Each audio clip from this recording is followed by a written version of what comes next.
Here are today's headlines.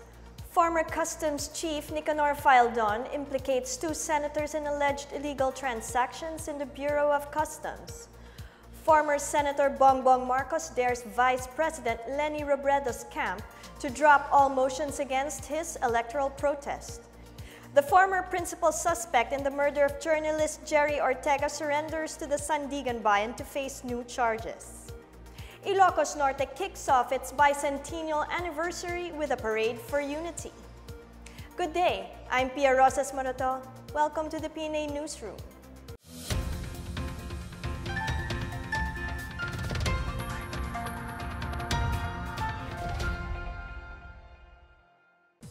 President Rodrigo Duterte handed over 25 million pesos as aid to the provincial government of Albay. The president was in Albay Monday afternoon to personally assess the disaster operations as Mayon remains in its restive state. He said that the 25 million can be used by the provincial government of Albay for the food, sanitation, and health needs of the evacuees. Albay Governor Al Francis Bichara meanwhile briefed the president on the disaster relief operations in more than 70 evacuation shelters. Among the concerns addressed before the president included food and sanitation at overcrowded temporary shelters and the livelihood of the evacuees, most of whom are farmers who have stopped tending to their fields.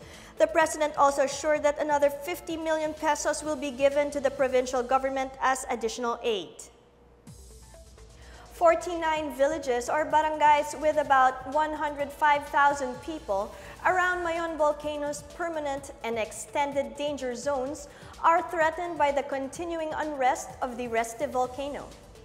PHIVOLCS said lava flow, ash fall, pyroclastic flow, and lahar can affect even villages in Mayon's extended 8-kilometer danger zone if unrest in this volcano intensifies further. In its bulletin released Monday, PHIVOLCS said its instruments had detected 41 volcanic earthquakes and 16 rockfall events in Mayon Volcano. 4 of 6 tremor events in Mayon corresponded to lava fountaining. Meanwhile, the National Disaster Risk Reduction and Management Council reported over 22,000 families affected by Mayon. NDRRMC Executive Director Ricardo Halad said over 20,000 families are being served inside and outside evacuation centers. About 118 million pesos worth of assistance has been extended. Damage to agriculture has reached 189 million pesos. Albay Governor Al Francis Bichara is appealing to those intending to help the evacuees from the eruption of Mayon Volcano to buy their food assistance provisions at the local market. Bichara said that aside from providing healthier food for the evacuees, the donors would also help the local economy.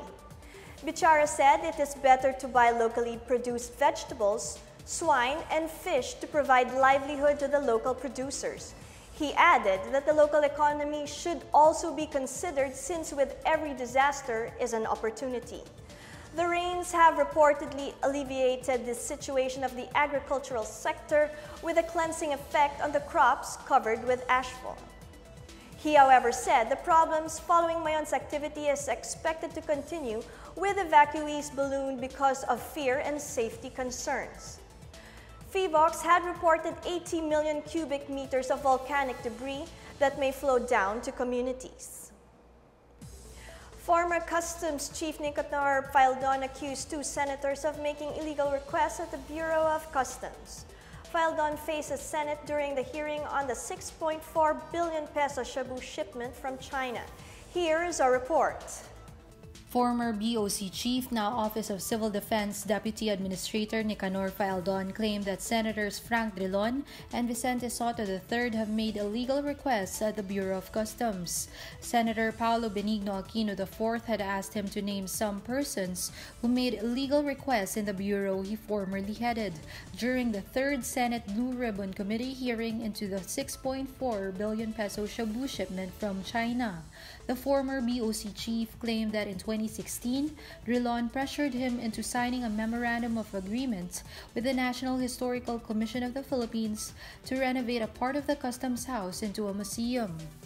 Faeldon said that he felt it was not right for a senator such as Drilon to make such a request that he rejected his favor twice. Meanwhile, he also claimed that Soto in 2016 asked him to promote a BOC employee named Eric Alban as Director of Intelligence. He said insisting on recommending appointment of such officials was illegal. Aquino, for his part, said he saw nothing wrong with recommending an employee for promotion or pushing for the completion of an unfinished project. Senator Richard Gordon echoed Aquino, stressing that it was important to maintain heritage sites such as the Customs House. Meanwhile, Drilon said that there was nothing illegal about the MOA to allow the NHCP to do repairs on the building. Soto, for his part, urged Faeldon to stick to the issue of how billions of pesos worth of shabu was released.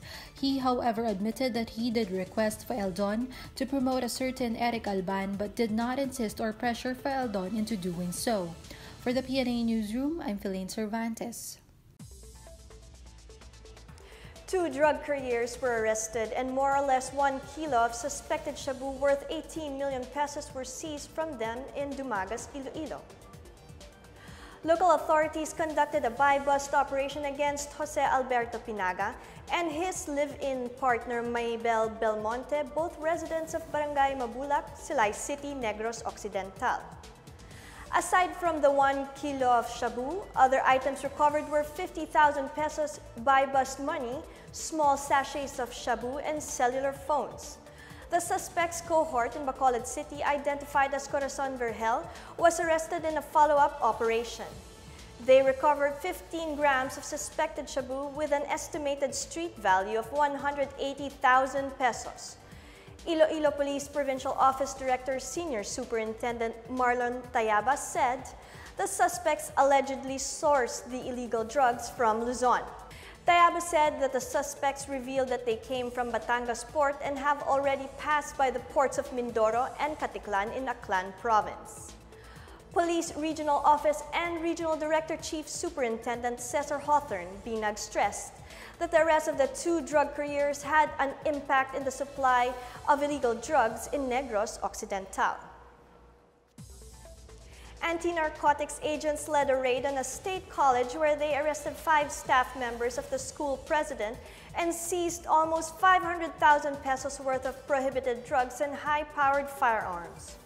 The raiding team seized 13 assorted high-powered firearms from the college president's cottage at the Cotabato Foundation College for Science and Technology in Aracan North, Cotabato. Dr. Samson Molao, the president, was not at home. PDEA's Special Enforcement Service Director Levi Ortiz said there is very strong information about the involvement of the school president in illegal drugs trade. He said joint police PDEA agents and the military are now hunting down Molao, who has reported to be out of town when the raid was carried out. Still to come, former Senator Bongbong Marcos dares Vice President Leni Robredo's camp to drop all motions against his electoral protest. The Department of Tourism foresees Filipino cuisine, placing the Philippines as gastronomy hub in Asia. These and more when the PNA Newsroom continues.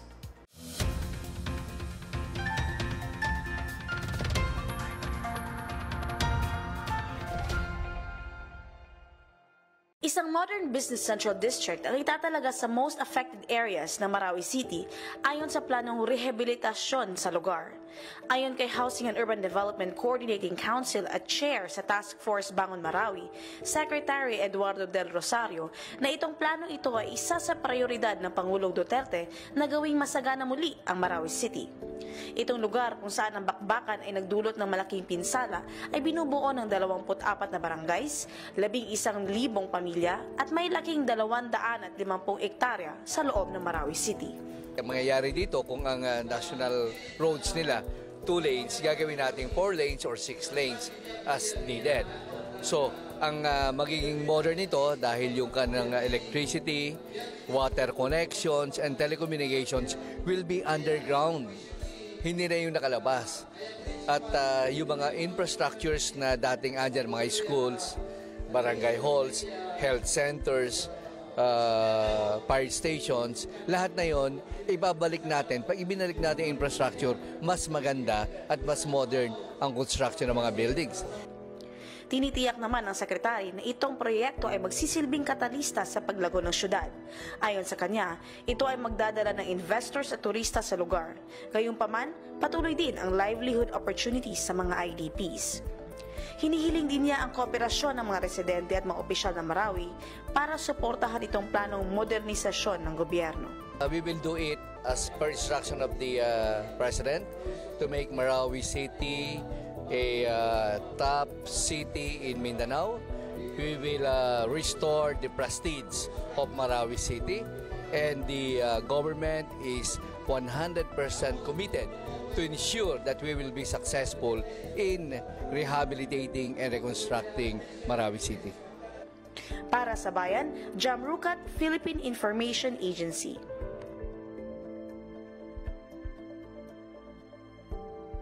Ito ang gusto ko, total pera naman ng tao, to observe editorial independence through innovative programs and intelligence treatment, analysis of reports, as well as the development of national and international significance. From February 19 to 21, 2018, the Presidential Communications Operations Office will launch the National Information Convention to strengthen partnership between the private and public sector, encourage communicators to influence for the common good, and to organize a movement to motivate society towards nation building. With over 1,500 communication practitioners participating in 3 days of intense communication courses.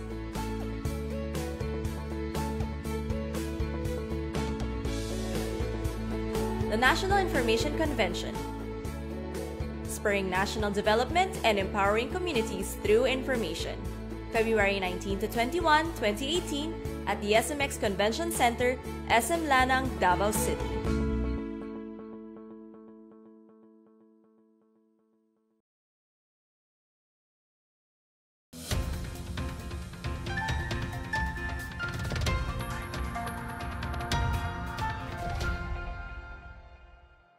Former Senator Bongbong Marcos presented evidence of supposed collusion between the COMELEC and Smartmatic to rob him of votes in favor of Vice President Leni Robredo. He challenged Robredo's camp to withdraw each other's motions and proceed with the recount. Here's our report. Former Senator Ferdinand Bongbong Marcos Jr. challenged the camp of Vice President Leni Robredo to withdraw all the motions they had filed against his electoral protest pending before the Presidential Electoral Tribunal to be able to proceed with the recount. Marcos said he is also ready to withdraw his motions so as to stop the bickering from both camps.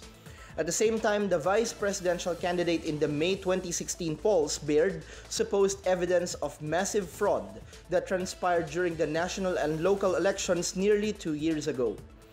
Marcos questioned the presence of square shapes in the ballot images instead of the oval shapes, which voters shaded for the choice of candidates. He claimed it was a feature added by the Commission on Elections and Smartmatic without informing candidates. Marcos also said that in some of the ballot images, even though 2 or more candidates were shaded in the vice presidential race, the votes still went to Robredo instead of being considered overvotes. For his part, Marcos's spokesperson lawyer Vic Rodriguez believed that the cheating was mainly on the votes of the former senator.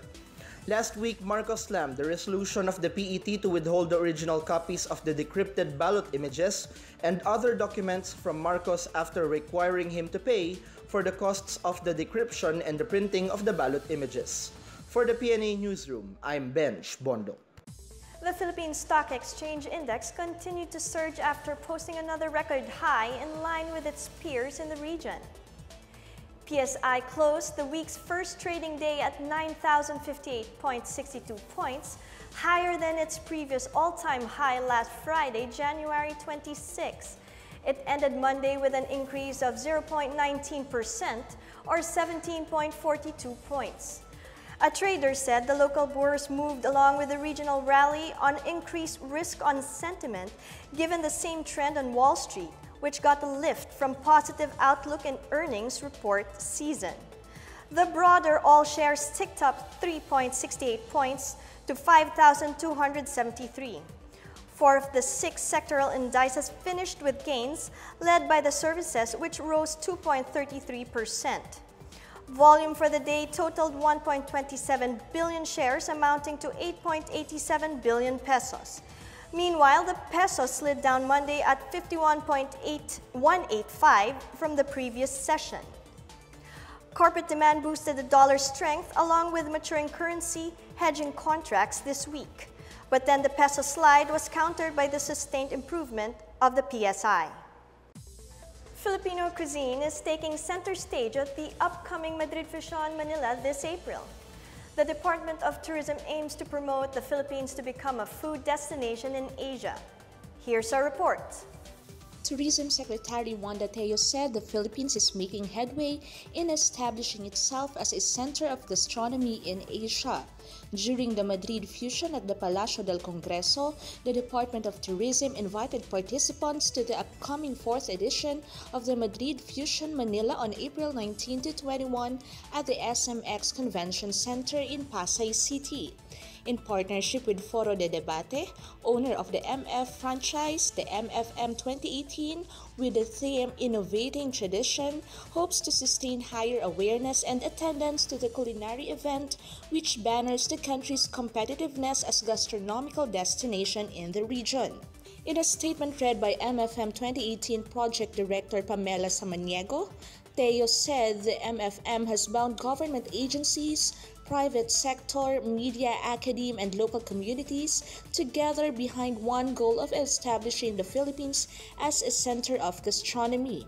For her part, Samaniego shared that at present, food forecasts name Philippine cuisine as the next big food trend. The Philippine booth in Madrid Fusion successfully drew attendees to sample local products such as freshly cooked dishes like beef sinigang, chicken arroz caldo and chicken adobo, and meriendas such as suman, ube halaya, champorado, bibingka, among others. Visitors were likewise enlightened on the origins of the food, their preparation, as well as top destinations to enjoy these unique culinary gems. For the PNA Newsroom, I'm Chris Crismundo. A female high school student died in the diarrhea outbreak that is affecting over 100 residents in 14 mainland barangays in Palawan since January.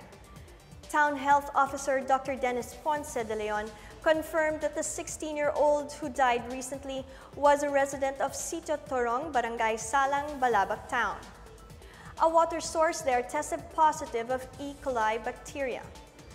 Ponce de Leon said among the more than 100 patients are alleged members of the Molbog indigenous peoples community. Around 10 water sources that had been initially tested in 4 barangays in mainland Balabac all turned positive with E. coli. Ponce de Leon suspects that the causes are human or animal waste that were washed away to the source of water. The DOH and the Provincial Health Office are now helping Balabac with the distribution of aquatabs to treat water for drinking and anti-diarrheal drugs. Diarrhea patients are now being treated at the Rural Health Unit of Balabac and at the Southern Palawan Provincial Hospital in Brooks Point.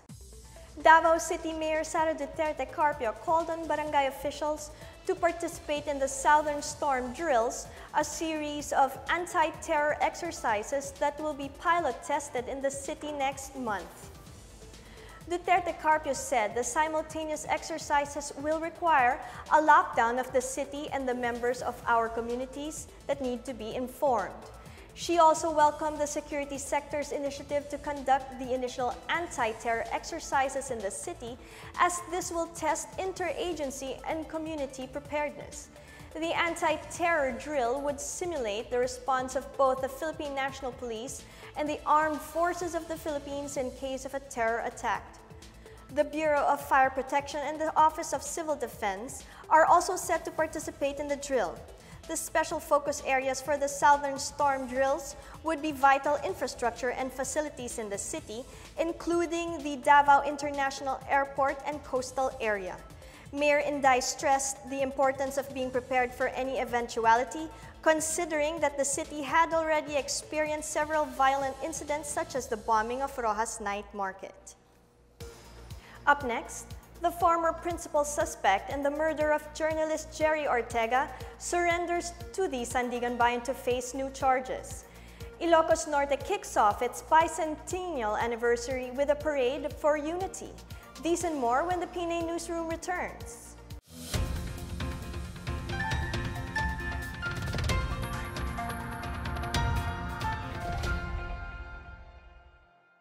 Sa gitna ng proseso ng rehabilitasyon para sa Marawi City, ang mga ahensya ng Task Force Bangon Marawi kasama ang international non-government organizations, ang United Nations World Food Program at ang United Nations Food and Agriculture Organization ay pinalakas at pinatatag ang hakbang para sa pagbabagong tatag, pagbawi at rehabilitasyon ng 5 barangay sa Marawi City upang magbigay ng tulong sa pamamagitan ng mga programa sa agrikultura, serbisyong panlipunan, seguridad, negosyo at kabuhayan ng mga komunidad na apektado ng krisis. Ang layunin ng programa ay magbigay ng agarang tulong na makabawi sa digmaang nangyari sa lungsod. Kabilang sa mga barangay na ito ay ang Gingba, Dulay Proper, Dulay West, Malimono at Kabasaran.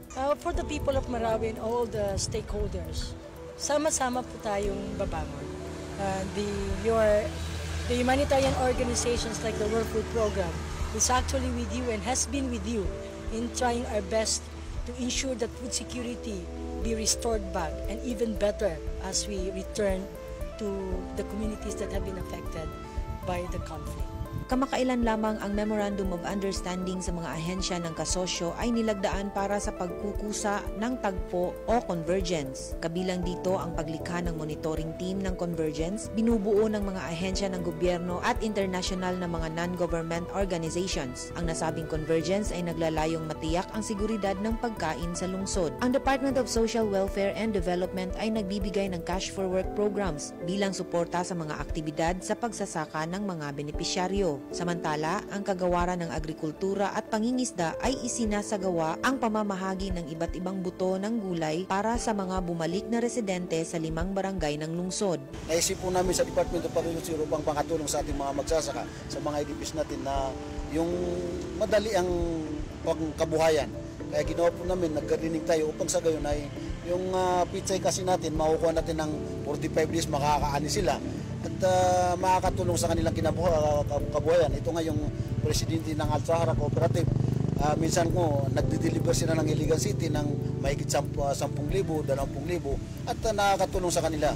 Yun po ang kusip natin at ito namang ginawa namin sa convergence. Ito pinagsama yung mga iba't ibang agency upang sa ganun ay makabit natin yung pagkakaisa at mapaangat natin yung mga magsasaka natin. Ang convergence sa seguridad sa pagkain ay ang unang pagsisikap sa kabuhayan na ginawa para sa mga nagbalik na IDPs sa mga nasabing barangay at inaasahang gagawin sa iba pang barangay sa buong Marawi City. Para sa bayan, Sweet Lukman, Philippine Information Agency.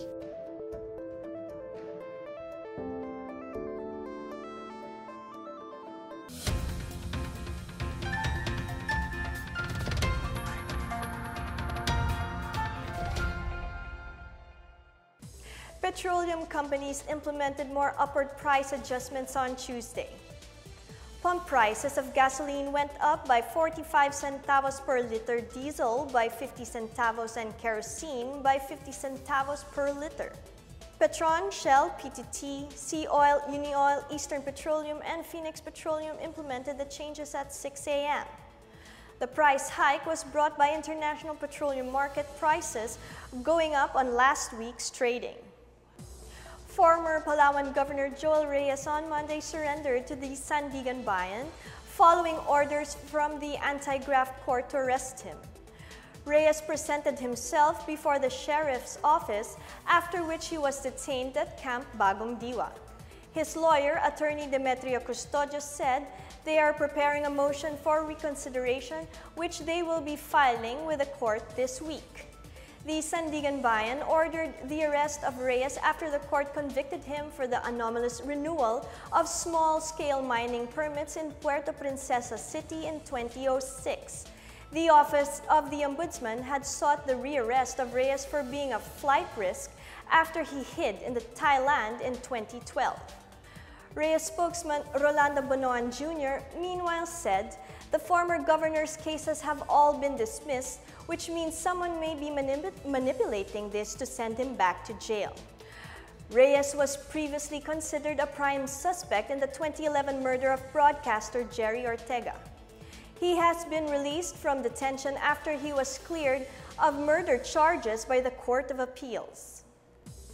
Global Port found its defensive touch and repulsed Meralco in their PBA Philippine Cup clash at the Smart Araneta Coliseum. The Batang pair stifled the Bolts early on, limiting them to only 16 points in the first quarter and eventually building a 13-point lead after the quarter on a 29-point blitz. Meralco appeared to have slowed Global Port down in the second quarter after limiting its opponent to only 19 points, but the latter erupted for 34 points in the third period and closed the game at 107-88. Jonathan Gray had his best game in his young PBA career after tallying 24 points off the bench with 5 rebounds, 2 assists, and 1 block for the Batang pair. Kelly Nabong also made a statement against his former club by tallying 17 points, 17 rebounds, 2 assists, and 3 blocks. Raynel Hugnatan and Chris Newsom each scored 17 points and 6 rebounds for the Bolts. The Philippine polo team finished at second place in the All-Asia Cup at the VR Sports Club in Bangkok. The Philippine squad, composed of Mikey Romero, Anthony Adrian, and Ricardo Garcia, got its breakthrough finish after making the final for the first time ever on Saturday night. Its run, however, ended up short after Thailand showed its championship pedigree in the final. The Thai polo team overpowered the Filipinos 8.5-6 to take home the title. Despite the Philippine team bowing in its first championship game appearance, Romero will still go home with silverware in his hands as he took home the MVP honors. The Philippine polo team dedicates its runner-up finish to Romero's son Migs, also a member of the squad but passed away recently at the young age of 22. The province of Ilocos Norte is all set to celebrate its 200th founding anniversary after the Spaniards decided to split the Provincia de Ilocos into 2 provinces known as Ilocos Sur and Ilocos Norte. Here's a report. In what was meant as a show of unity, residents from the 21 municipalities and 2 cities of Ilocos Norte joined the opening parade that kicks off the province's bicentennial celebration on February 2. Led by Governor Amy Marcos, local government units, youth volunteers, senior citizens, academe, non-government organizations, and the business sector, among others, participated in the bicentennial parade. The theme of the celebration focuses on the question, what makes you proud to be an Ilocano? Provincial Tourism Officer Ian Raquel stressed the need to come together as a province and really think about the meaning of what being an Ilocano is. This will be a time not just to look to the past, but also to examine the present and reflect on what we can do to bring the province forward. 200 years ago, Ilocos region was split into Ilocos Norte and Ilocos Sur. History record shows that the Spaniards caused the division due to a series of rebellion from the Ilocano inhabitants against tobacco, basi or sugarcane wine, and vinegar monopolies. On February 2, 1818, the King of Spain issued a royal decree separating the Provincia de Ilocos, which aimed to destroy unity among Ilocanos. Nonetheless, strong kinship and clan ties preserve the unity of Ilocanos wherever they may go in search for a greener pasture.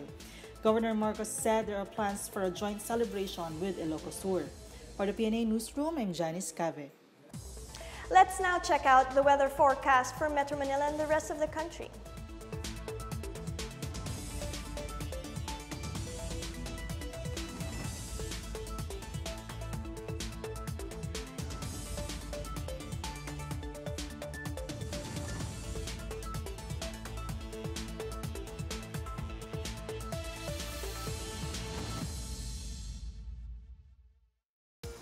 Here's another look at today's headlines. Former Customs Chief Nicanor Faildon implicates 2 senators in alleged illegal transactions in the Bureau of Customs. Former Senator Bongbong Marcos dares Vice President Leni Robredo's camp to drop all motions against his electoral protest. The former principal suspect in the murder of journalist Jerry Ortega surrenders to the Sandigan Bayan to face new charges. Ilocos Norte kicks off its bicentennial anniversary with a parade for unity. Thank you for watching another episode of the PNA Newsroom. To check out these and other stories, visit the PNA website or follow the Philippine News Agency on Facebook and Twitter. For more stories about the government and all that it is doing for the Filipinos, look for these hashtags in all of our social media platforms and websites. And that's your daily dose of the hottest news and the latest information that you need to know from the PNA Newsroom. I'm Pia Rosas Morato. Good day.